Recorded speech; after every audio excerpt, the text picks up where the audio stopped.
Haleluya, syukur, terima kasih Tuhan Yesus. Tiba saatnya hamba-Mu akan berbicara. Tuhan, urapi hamba-Mu Tuhan, biar yang keluar dari mulut hamba-Mu bukan dari kekuatan sendiri, melainkan kuasa-Mu yang selalu menyertai. Roh Kudus sendiri yang berbicara. Biarlah kami mendengarkan dengan kekuatan kami hingga kami boleh melakukannya. Pesan Tuhan di hari ini boleh kami lakukan dalam kehidupan kami sehari-hari. Dalam nama Tuhan Yesus Kristus kami berdoa. Haleluya. Amin. Shalom. Shalom. Ada sukacita? Amin.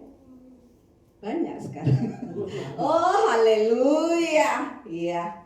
Terima kasih, puji Tuhan. Tuhan Yesus sangat baik ya.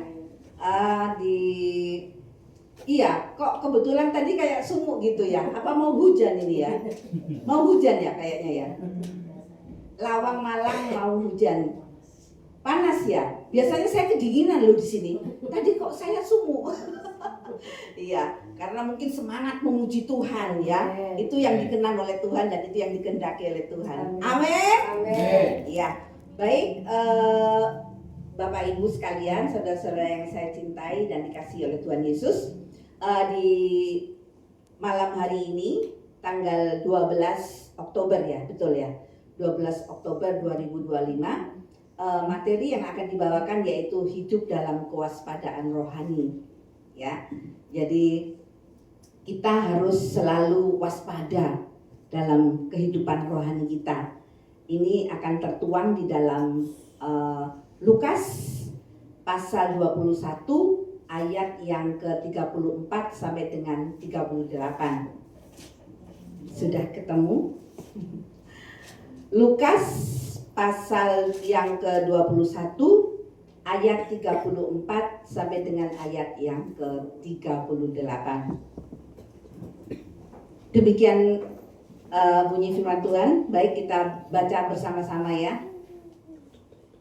Saya hitungan tiga kali, kita baca bersama-sama. 1, 2, 3.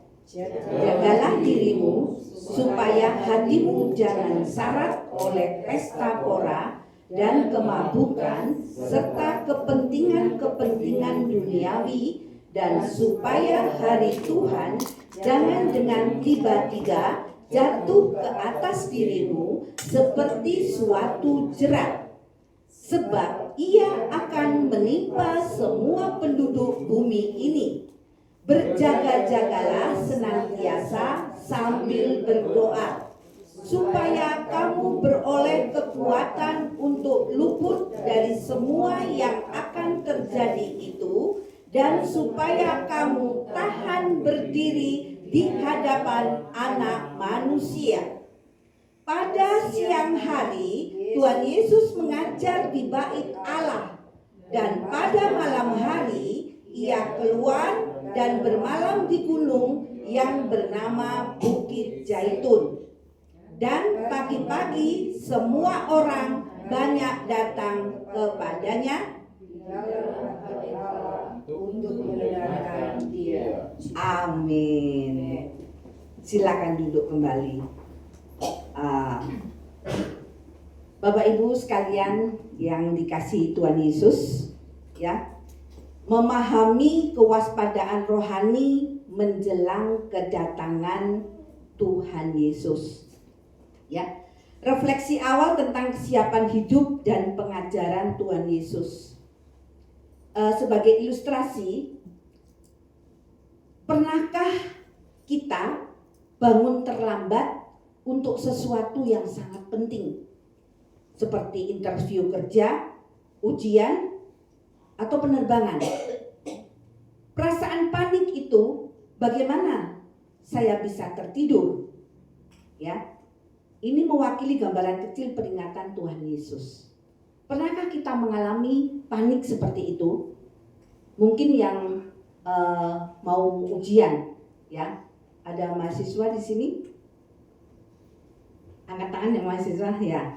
Pernah bangun tidur mau ujian, belum belajar, ya, bangunnya telat, panik seperti itu? Pernah panik ya? Atau bapak-bapak yang kerja, ya, bangun tidurnya telat, ya, mau kerja, mau mimpin apel, udah ditugasi, ya, mau mimpin apel, ternyata telat bangunnya, nanti dapat marah. Panik nggak ya? Panik ya? Halo, amin ya.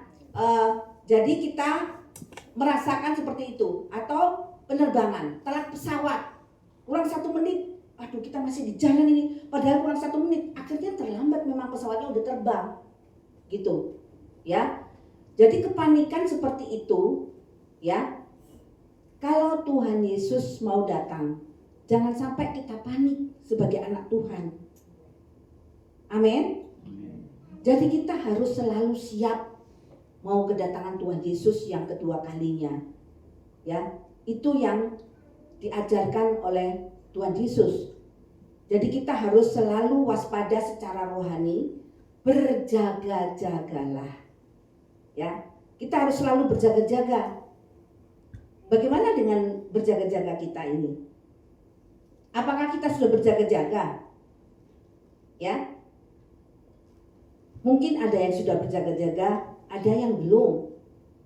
Ya, waktu yang dikasih Tuhan Yesus 24 jam itu apakah kita gunakan dengan sebaik-baiknya? Ya, apakah semuanya kita gunakan untuk keperluan sekuler, keperluan duniawi? Mulai bangun tidur sampai mau tidur tidak ada waktu untuk bersekutu dengan Tuhan. Ya, itu namanya tidak berjaga-jaga. Karena kedatangan Tuhan Yesus yang kedua kali, ya, itu tidak ada yang tahu. Ya. Yang tahu hanya Allah Bapa di surga. Anak aja tidak tahu. Makanya kalau ada orang yang bilang ini sudah kedatangan Tuhan Yesus mau datang yang kedua kalinya tanggal sekian. Wah. Ya, ada yang bilang seperti itu ya. Saya pernah dengar ada yang bicara seperti itu. Nanti tanggal 22, misalkan sekarang tanggal berapa? 22 Oktober Tuhan Yesus mau datang. Gitu. Ya. Ini sudah memang dari dulu dikatakan memang Tuhan Yesus sudah mau datang. Tapi tidak ada yang tahu. Gitu loh. Ya. Di dalam ayat Lukas 21 ayat 34 sampai 38 ini konteksnya Tuhan Yesus mengakhiri pengajaran tentang akhir zaman. Setelah membahas tanda-tanda kedatangannya, fokus bergeser pada cara hidup sambil menantikan hari kedatangan Tuhan itu. Ya, jadi Tuhan membicarakan di ayat yang ke 34 pasal 21 ayat 34 sampai 38 ini bagaimana kita harus mempersiapkan diri menunggu hari kedatangan Tuhan Yesus yang kedua kalinya. Ya. Jadi tujuan penyampaian firman di malam hari ini ya. Jadi untuk memahami pentingnya kewaspadaan rohani dan hidup dalam kesiapan menghadapi kedatangan Kristus yang kedua kali. Mendorong aplikasi kewaspadaan rohani dalam kehidupan sehari-hari. Ya. Jadi diterapkan, dilakukan dalam kehidupan sehari-hari. Itu tadi di dalam 24 jam waktu kita apakah habis untuk keperluan dunia? Tidak ada satupun untuk keperluan persekutu dengan Allah Bapa di surga. Ya. Kalau kita kerja yang pemerintah jam 7 sampai jam, ada yang kerja di pemerintah di sini?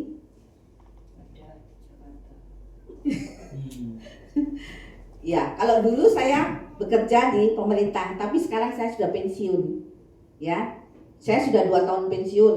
Jadi saya selama pensiun ini saya pergunakan waktu saya untuk kuliah S2 teologi. Sekarang semester 3, tahun depan nggak terasa semester 4. Setelah itu lulus saya di wisuda. Ya. Tapi bukan itu tujuannya saya wisuda dapat titel, enggak. Ya, saya ingin melayani Tuhan gitu. Ya, saya nggak cari duit, tidak cari duit. Ada kan ya orang cari duit mungkin. Ada yang cari duit mungkin ya. Kalau melayani di desa-desa nggak mau, maunya melayani di gereja yang gede. Karena apa? Amplopnya besar katanya. Gitu ya. Ada kan yang gitu. Kalau saya nggak cari duit Bapak Ibu, ya. Saya tidak hitung-hitungan duit. Saya aja duit aja cuma pegang, semuanya untuk keperluan keluarga, untuk anak, untuk cucu, ya. Untuk saya sendiri nggak ada. Paling makan aja, jajan apa satu sebungkus nasi gitu, ya. Paling beli bedak. Kalau nggak bedak nanti Bapak Ibu lihat saya kok elek, nggak mau lihat nanti, nggak didengerin saya bicara. Kalau nggak saya nggak pakai bedak, iya kan? Amin. Haleluya. Ya. Jadi itu ya, kita harus pergunakan seperti tadi waktunya ya, jam kerja jam 7 sampai jam 4 kalau pegawai negeri, 9 jam kan, istirahat 1 jam makan siang. Nah, apakah kita ada waktu bersekutu untuk Tuhan? Ya, kalau saya pribadi, saya meluangkan waktu bersekutu dengan Tuhan. Ya, tidak sebisa mungkin, jangan sebisa mungkin, harus ada waktu bersekutu dengan Allah Bapa di sorga. Ya, amin. Kalau jemaat di sini saya lihat tiap hari bersekutu, saya lihat Ibu Gembala, Bapak Gembala pimpin tiap jam pagi, jam berapa itu? Jam 4 sampai 5 ya. Ya, pagi ya, itu bersekutu. Kalau saya bangun tidur itu bersekutu dengan Tuhan. Bangun tidur nggak pegang HP saya, bersekutu. Ya, saya memuji Tuhan, berdoa, membaca firman. Nah, membaca firman saya baru buka HP karena firmannya ada di HP, nggak apa-apa ya. Nggak apa-apa kan, bukan buka chat apa, chat GPT. Ya, itu ya. Terus kita luangkan, terus kita waktu untuk bekerja, luangkan waktu makan siang juga kita bersekutu, makan malam bersekutu, mau tidur bersekutu dengan Tuhan, ya. Tidur, bangun tidur malam. Kalau orang saudara kita kan tahajud itu ya, kita juga ada tahajudnya gitu loh. Saya bangun tidur malam itu jam 12, jam 1 saya bangun, saya doa, saya baca firman. Tapi setelah itu saya tidur lagi, bisa saya. Ada yang nggak bisa, wis tangi, gak iso turu. Ayo sapa, ngaku, ya. Kalau saya bisa tidur lagi, ya, saya baca, saya muji Tuhan, saya baca firman, saya renungkan, dibaca, direnungkan, diresapi, ya, dihidupi firman Tuhan itu, kan gitu, dihidupi, dilakukan, ya.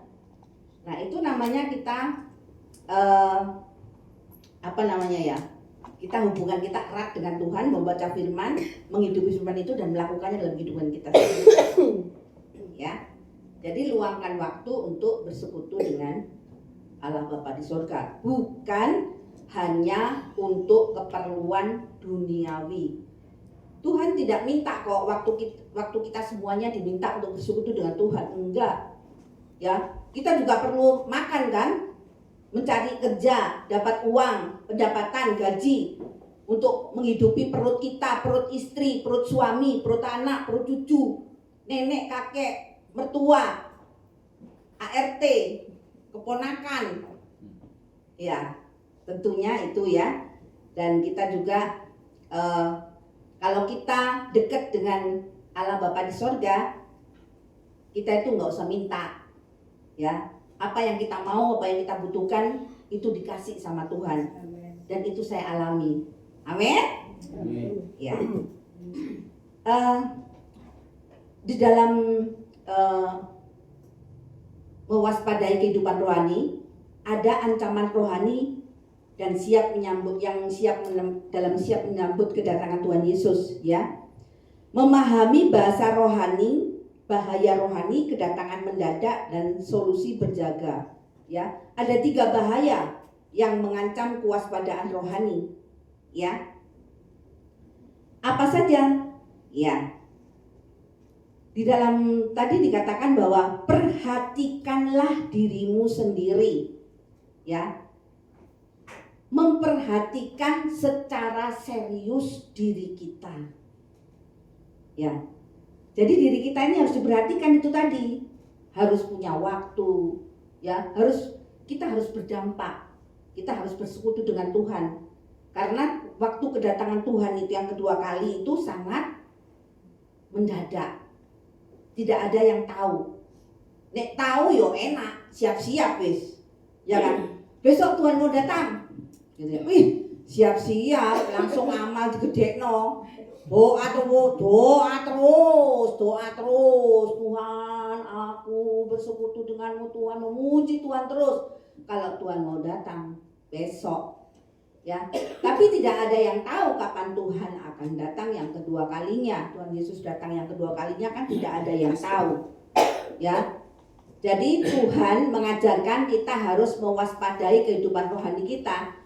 Kita harus siap siaga, siap setiap saat, seakan-akan Tuhan mau datang nanti, besok, atau sekarang bahkan. Sewaktu-waktu Tuhan datang, kita sudah siap dengan kepala yang tegak, ya, siap Tuhan. Tapi kalau kita punya dosa banyak, pasti takut, cemas, pasti panik tadi itu, ya, itu yang tidak Tuhan inginkan, kita panik, ya. Jadi kita harus siap, betul-betul siap. Kita persiapkan selama kita hidup di dunia ini, ya. Waktu kita pergunakan dengan sebaik mungkin. 24 jam harus kita kelola dengan baik, kita manage dengan baik, termasuk perilaku kita. Ya, ada buah roh kan itu, Galatia 5 ayat 22 itu, ya, buah roh itu apa itu? Kasih, sukacita, damai sejahtera, kebaikan, kelemah lembutan, kemurahan, kesabaran, penguasaan diri. Itu harus ada dalam kita, setiap kita. Aman. Tuhan mau datang kapan aja? Mau datang kapan aja? Siap Tuhan, siap. Kalau di tentara, siap komandan, siap. Kita juga siap. Ya, karena modal kita udah banyak gitu loh. Ya, kita udah melakukan keseharian kita, sudah kita lakukan apa yang diajarkan oleh Tuhan Yesus. Amin. Ya. Yang kedua, kita jauhi pesta pora. Pesta pora, ya. Dalam bahasa Yunaninya kraipale. Ya, kraipale. Pesta pora itu apa? Mabuk berat. Ya. Bersenang-senang yang berlebihan. Memanjakan diri yang berlebihan. Ya. Itu yang tidak diinginkan oleh Tuhan. Jadi hidup kita ini harus kesederhanaan, sesuai dengan yang diajarkan Tuhan Yesus. Kesederhanaan. Walaupun kita banyak duit, jangan tiap hari pesta gitu loh. Pesta dimakan sendiri lagi, tetangganya nggak dikasih. Terus tetangganya miskin, cari beras susah, makan sulit, pesta setiap hari. Nanti ada perumpamaan ini, orang kaya dan si miskin Lazarus itu. Ya, jadi selama hidup di dunia, orang kaya itu hidupnya foya-foya, pesta terus. Ada si miskin Lazarus berada di pintu rumah orang kaya itu untuk mencari remah-remah, tapi nggak dapat dia. Akhirnya meninggal. Lazarus meninggal, orang kaya ini juga meninggal. Ada penampakan di alam sana ya, itu ada Lazarus di pangkuan Abraham. Nah, orang kaya itu bilang ke Bapak Abraham, tolonglah kasih Lazarus sedikit air, saya ini kering sini, sakit semua. Oh, tidak bisa. Ada jurang pemisah yang tidak bisa dilewati. Dari sini nggak bisa ke sana, dari sana nggak bisa ke sini. Kalau gitu tolonglah Bapak Abraham, itu ada saudara saya 5 orang yang di sana, supaya diingatkan. Biar Lazarus datang ke sana. Oh, tidak bisa juga. Di situ ada nasihat Musa dan para nabi, mereka nggak dengar. Apalagi yang sudah mati di sana juga mereka nggak akan dengar. Itu sudah, jangan sampai kita sudah telat. Kalau sudah mati nggak ada yang bisa diperbuat. Amin. Mumpung kita masih hidup di dunia ini, mari kita pergunakan waktu kita mewaspadai kehidupan rohani kita, supaya kedatangan Tuhan Yesus yang kedua kali kita udah siap betul, gitu loh. Ya, amin. Terus kemabuan, ya, dalam bahasa Yunaninya mete, ya. Kemabuan ini bisa karena alkohol, tidak hanya karena alkohol, mabuk, ya. Tapi mabuk juga mabuk kerja, workaholic itu tadi, ya, kerja terus tanpa ada waktu untuk bersekutu dengan Tuhan. Itu juga mabuk kerja namanya. Iya betul kan? Kerja dari pagi, pulang pagi, apa itu lagunya? Pulang pagi, dompetku terisi. Untuk mendapatkan angpau, tidak ada waktu sedikit pun untuk bersekutu dengan Tuhan. Workaholic dia, kerja terus, kerja boleh, tapi harus ada waktu bersekutu dengan Tuhan. Amin. Karena itu yang dikenan oleh Tuhan Allah kita, ya. Jadi jangan kerja terus gitu loh. Ya, terus apa? Ibu-ibu ini, ya, di sini enggak ibu-ibunya ya. Belanja, ya, belanja itu terus-terusan, apa namanya itu? Apa? Check out. Aku juga check out sekali-sekali. Itu apa? Check out itu bukan kebutuhan, ya, tapi karena sesaat lihat, tertarik, emosi, ada promo, diskon, ada promo ini, ya, harusnya 150% yang dibayar. Ayo check out, COD lagi, ya, ongkir lagi, ya, itu tidak dikenan, ya. Kalau kita mau beli sesuatu, itu harus memang yang dibutuhkan gitu loh, ya. Jangan kita sesaat, ya, kita beli itu sesaat, pandangan, karena api, promosinya bagus, harga juga tertarik gitu loh, diskon tadi itu, ditukoni kabeh. Akhirnya gajinya 8 juta, tapi 12 juta TE, sing 4 juta utang kartu kredit. Akhirnya bulanane dapat tagihan.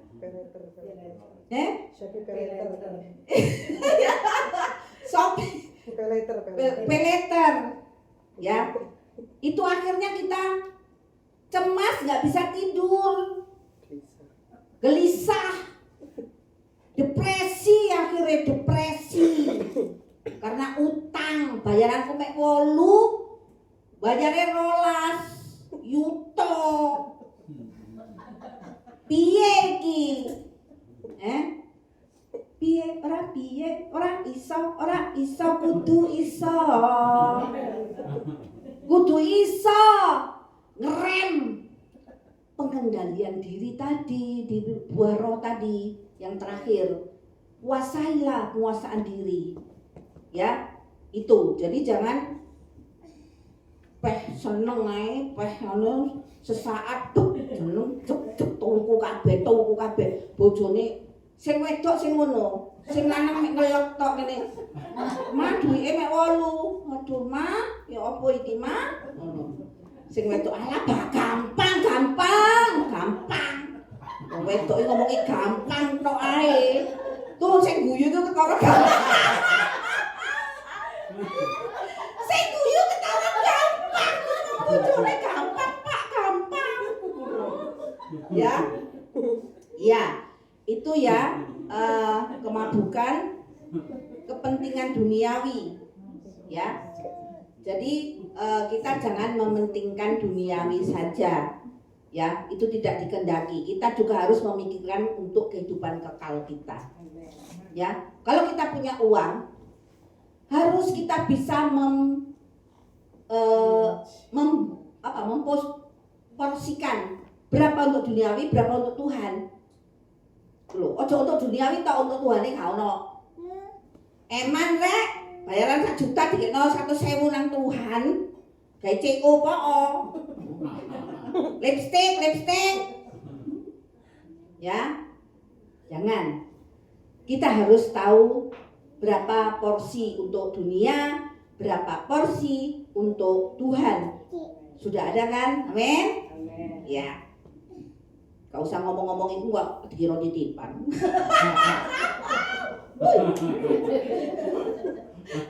Iya ya. Jadi kedatangan Tuhan itu mendadak, ya. Seperti suatu jerat. Jerat yang untuk berburu itu kan tersembunyi. Binatang tidak tahu kapan terperangkap. Tiba-tiba ada di hutan dipasang perangkap jerat, ya. Jadi kedatangan Tuhan Yesus itu seperti jerat, tidak tahu, ya. Seperti kan tidak tahu binatang itu kalau ada jeratnya, tahu-tahu kena perangkap. Jangan sampai kita kayak binatang yang terjerat gitu loh, gak duwe modal belas, modal dengkul tok. Harus punya modal untuk akhirat, kehidupan kekal. Ya, kalau kita punya kehidupan tabungan, kehidupan kekal, gak akan habis. Seperti janda miskin dengan orang-orang kaya yang mempersembahkan di rumah Tuhan, di kotak persembahan. Banyak orang kaya yang mempersembahkan gede-gede gitu loh. Ibaratnya sekarang itu kalau dia 5 miliar, dia 500 juta nyumbangi. Tapi kan dari kelimpahannya. Tapi janda miskinnya cuma 2 peser doang, 200 repes. 2 peser ini ibaratnya 200 repes gitu ya, 2 peser. Tapi Tuhan Yesus bilang bahwa yang paling besar persembahannya adalah si janda miskin. Kalau orang kaya itu mempersembahkan dari kelimpahannya, gak kroso. Duit 500 juta dari 5 miliar, gak kroso. Karena dari kelimpahan. Tapi si janda miskin, dia cuma punya 2 peser doang. Dan itu dipersembahkan semuanya untuk Tuhan. Jadi si janda miskin ini yang berkenan persembahannya. Karena dia mempersembahkan dari kepunyaan dia cuma itu doang. Gitu loh. Ibaratnya semua dia berikan. Nah, kita belajar dari si janda miskin. Kalau kita punya rezeki banyak, opo eman awake dhewe iki ngasih ke Tuhan. Tuhan itu nggak butuh kok, nggak butuh dikasih. Tuhan itu nggak butuh buat apa. Tapi untuk pekerjaan Tuhan, untuk pekerjaan Tuhan yang dikelola oleh gembala, itu harus diperhatikan. Ojo eman-eman, dan itu dikembalikan berlipat kali ganda. Ujilah aku, masakan tidak akan kubukakan tingkap-tingkap di langit. Dan itu saya alami Bapak Ibu sekalian. Apapun yang dikerjakan berhasil. Kalau kita gak eman duit gawe pekerjaan Tuhan, berhasil semua yang dikerjakan. Dan kita gak akan kekurangan, berkecukupan, bahkan berkelimpahan. Amin. Ya. Udah terlalu doang kok, saya tak delok isi waktu nih. Serius. Loh, kurang 5 menit ya? Hah? Gak kerasa aku ya. Hah? Sudah selesai sekarang kan? Oh, belum. Yang sana yang tadi iya gitu ya. Bebas Pak, gampang gitu ya. Nah, itu ya.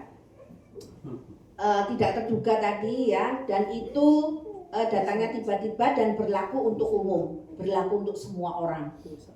Ya, kedatangan Tuhan Yesus itu datangnya seperti jerat dan berlaku untuk semua orang, besar, kecil, tuwek, enom, sugih, miskin, semuanya berlaku untuk umum. Ya, tidak hanya untuk orang kaya tok, orang miskin tok, enggak. Ya. Nah, itu harus kita lakukan dalam kehidupan kita sehari-hari. Ya. Berjaga-jaga dan berdoa. Itu yang dikenal oleh Tuhan. Ya. Kok iso dia enggak macet ta iki. Oh, iso. Ora iso. Ya. Jadi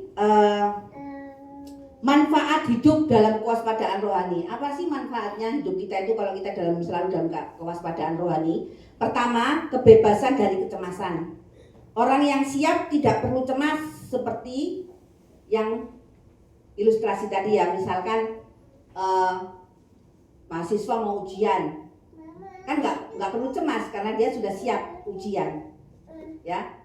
Demikian juga dengan kewaspadaan rohani. Kalau kita kewaspadaan rohani kita sudah kita pelihara dalam kehidupan kita sehari-hari, sewaktu-waktu Tuhan datang kita nggak perlu takut, nggak perlu cemas karena kita sudah siap. Ya. Stabilitas emosional dan spiritual, tidak mudah goyah oleh krisis karena terbiasa berjaga-jaga. Ya, karena kita sudah terbiasa berjaga-jaga, kita nggak akan mudah goyah gitu loh. Ya. Integritas yang konsisten, hidup sama di depan umum dan di belakang layar karena sadar selalu di hadapan Tuhan. Jadi kita mempunyai integritas yang tinggi, ya. Integritas itu apa? Yang diucapkan di dalam pikiran, diucapkan dan di dalam hati itu sama, ya. Jadi kita nampak di orang sama, di belakang orang juga sama yang kita lakukan. Bukan karena kita di depan aja kita lakukan baik-baik, monggo silakan, monggo gitu ya. Di belakang, aku mau rugi, itu namanya nggak sama, nggak punya integritas. Berarti nggak sama. Yang di sini, yang dilakukan itu tidak sama. Dia nggak punya integritas, ya. Produktivitas yang bermakna, fokus pada hal yang kekal, bukan hanya yang urgen, ya. Jadi kita fokus pada kehidupan yang kekal tadi, tidak hanya kepada hal-hal yang penting, tapi kehidupan kekal juga harus kita fokuskan, ya. Amin. Kesaksian yang kuat, orang sekitar melihat ketenangan dan hikmat di tengah badai. Kalau kewaspadaan rohani itu kita lakukan, itu menjadi kesaksian kita yang kuat, ya. Karena orang yang di sekitar kita melihat ketenangan dan hikmat di tengah badai yang kita alami. Ya. Bisa kah? Bisa, ya.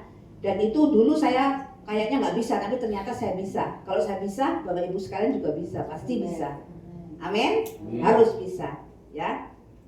Muatkan hidup rohani, praktek dan persiapan. Ini sudah tadi dilakukan, ya. Jadi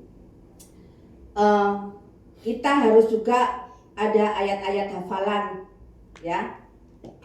Ayat hafalan saya kira di sini juga sudah sering ya dilakukan di sini, ya. Di dalam yang terkait dengan kewaspadaan menjaga rohani ini ada di Mazmur 23 ayat 1 sampai 6, ya. Demikian bunyi firman Tuhan, saya sampaikan. Tuhan adalah gembalaku, takkan kekurangan aku. Ia membaringkan aku di padang yang berumput hijau. Ia membimbing aku ke air yang tenang. Ia menyegarkan jiwaku. Ia menuntun aku di jalan yang benar oleh karena namanya. Sekalipun aku berjalan dalam lembah kekelaman, aku tidak takut bahaya, sebab Engkau besertaku. Gadamu dan tongkatmu itulah yang menghibur aku. Engkau menyediakan hidangan bagiku di hadapan lawanku. Engkau mengurapi kepalaku dengan minyak. Pialaku penuh melimpah. Kebajikan dan kemurahan belaka akan mengikuti aku seumur hidupku, dan aku akan diam dalam rumah Tuhan sepanjang masa. Amin. Dan juga di Filipi 4 ayat 13, segala perkara dapat kutanggung di dalam Dia yang memberi kekuatan kepadaku. Itu ayat kesukaanku juga.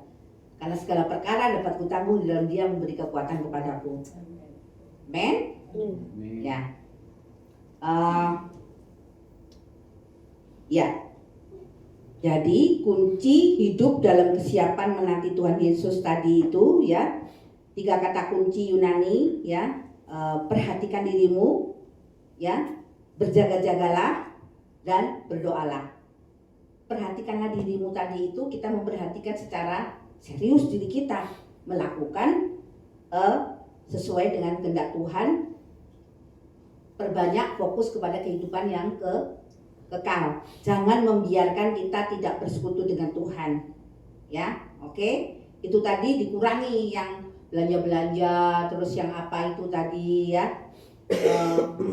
yang workaholic itu ya, kerja seharian untuk kerja doang ya, nggak ada bersekutu ya. Terus yang pelit-pelit juga gajinya nggak mau diserahkan, nggak ada persentase untuk dunia dan untuk Tuhan, itu harus juga diubah ya. Dan juga berdoa.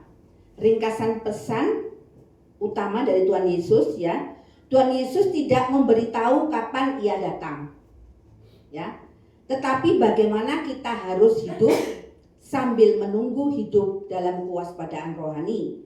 Bukan hidup dalam ketakutan, melainkan dalam kesiapan penuh damai. Ya, bukan kita takut, ya, wedi, mau kedatangan Tuhan Yesus wedi, enggak. Ya, tetapi dikatakan di sini melainkan dalam kesiapan yang penuh dengan damai. Ya. Nah, pertanyaannya sebagai penutup ya, jika Tuhan Yesus datang hari ini, apakah Anda siap berdiri di hadapannya dengan kepala tegak? Apakah kita, saya dan saudara, jika Tuhan Yesus datang hari ini, ya, apakah kita siap berdiri di hadapannya dengan kepala tegak? Kepala tegak itu dengan penuh rasa hormat dan penuh dengan pertanggungan jawab selama hidup di dunia yang kita lakukan, termasuk untuk dunia dan juga untuk Tuhan Yesus. Apakah kita siap? Amin. Siap, haleluya. Saya siap. Kalau saya siap, panjenengan juga siap pastinya. Amin. Ya, jadi kita harus siap. Ya, karena dengan kewaspadaan rohani dan kita implikasikan, kita lakukan dalam kehidupan kita sehari-hari, kita nggak perlu pusing kapan Tuhan akan datang. Nggak usah bertanya kapan Tuhan akan datang. No, tapi kita persiapkan kedatangan Tuhan dengan perilaku kita, kewaspadaan perilaku dalam kehidupan rohani kita. Itu yang paling penting. Amin. Tuhan Yesus memberkati. Haleluya, amin. Kita pujikan zaman sekarang. Berjagalah. Haleluya. Terima kasih Tuhan Yesus. Biarlah firman yang disampaikan di hari ini boleh masuk di dalam relung hati yang kami yang paling dalam Tuhan, dan kami boleh melakukannya dalam kehidupan kami sehari-hari, sehingga kami mempunyai kewaspadaan, kesiapan rohani untuk menyambut kedatangan Tuhan yang kedua kalinya. Haleluya, amin. Zaman sekarang berjagalah, lihat dunia bergelora, sekarang sini sana banyak kawan.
Yesus.